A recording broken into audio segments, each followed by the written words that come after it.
திருச்சி ஸ்ரீரங்கம் தொகுதி எம்எல்ஏ ஊடகவியலாளர் பத்திரிகையாளர் மீது கொடூரமான தாக்குதல் நடத்தியது பெரும் சர்ச்சையை ஏற்படுத்தியுள்ளது.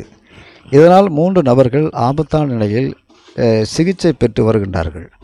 திமுக எம்எல்ஏ மீது வழக்கு பதிவு செய்ய வேண்டும் என்று தவேக தலைவர் விஜய் வலியுறுத்தியுள்ளதாக செய்தி கூறுகின்றது.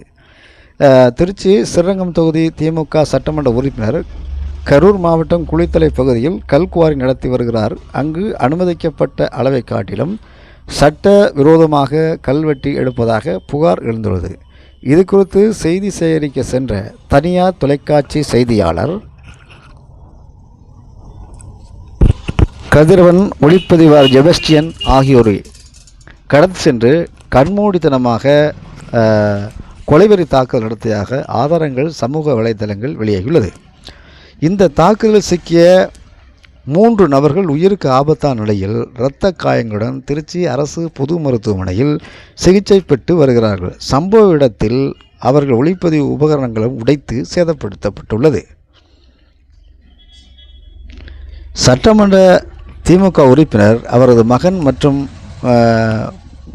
20க்கும் மேற்பட்டோர் நேரடியாக களத்தில் நின்று தாக்கியதாக செய்தியாளர்கள் தரப்பிலிருந்து புகார் கொடுக்கப்பட்டுள்ளது. இந்த நிலையில் வீடியோ ஆதாரங்களை வெளியாகியிருக்கும் நிலையில் திமுக சட்டமன்ற உறுப்பினர் கண்டித்து தமிழக அரசை கண்டித்தும் தவேக தலைவர் விஜய் ஒரு அறிக்கையை வெளியிட்டிருக்கின்றார். அது என்னவென்றால், அவர் எக்ஸ் தளத்தில் பதிவிட்டிருக்கிறார். தூக்கத்தில் இருக்கும் முதல்வர் மக்கள் துயரத்தில் என்ற தலைப்பில் ஒரு செய்தி வெளியாயிருக்கு. ஜனநாயகத்தின் 4வது தூணாக செயல்படும் ஊடகவியலாளர் மீது ஸ்ரீரங்கம் தொகுதி திமுக எம்எல்ஏ நடத்திய தாக்குதல் கடும் கண்டனத்துக்குரியது.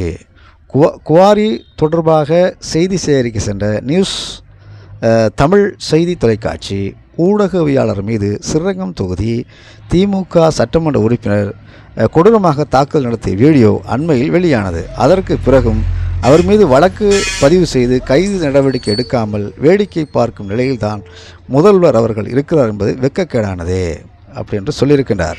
பொதுமக்களால் தேர்ந்தெடுக்கப்பட்ட மக்கள் நல பிரதிநிதி பொதுவெளியில் இவ்வளவு மோசமாக செயல்படுவது தமிழ்நாட்டின் சட்ட ஒழுங்கு சீரழிந்து கிடக்கிறது என்பதற்கு இன்னும் ஒரு சான்றாகும். ஊடகவியலாளர் மீது தாக்கல் நடத்திய சட்டமன்ற உறுப்பினர் மீது வழக்கு பதிவு செய்து உரிய சட்ட நடவடிக்கை மேற்கொள்ள வேண்டும். பாதிக்கப்பட்ட ஊடகவியலாளருக்கு உரிய நீதி கிடைக்க வழிவகை செய்ய வேண்டும் என வலியுறுத்துகிறேன். தமிழ்நாடே பாதுகாப்பின்றி பதவைத்து இருக்கும் நிலையில் தூக்கத்தில் இருக்கும் முதல்வர் மக்கள் துயரத்தில் இருக்கிறார். இப்படிப்பட்ட ஆட்சியை மக்கள் தூக்கி எறிந்து வரும் தேர்தலில் பாடம் புகட்ட வேண்டும் என்று அவர் சொல்லியிருக்கின்றார்.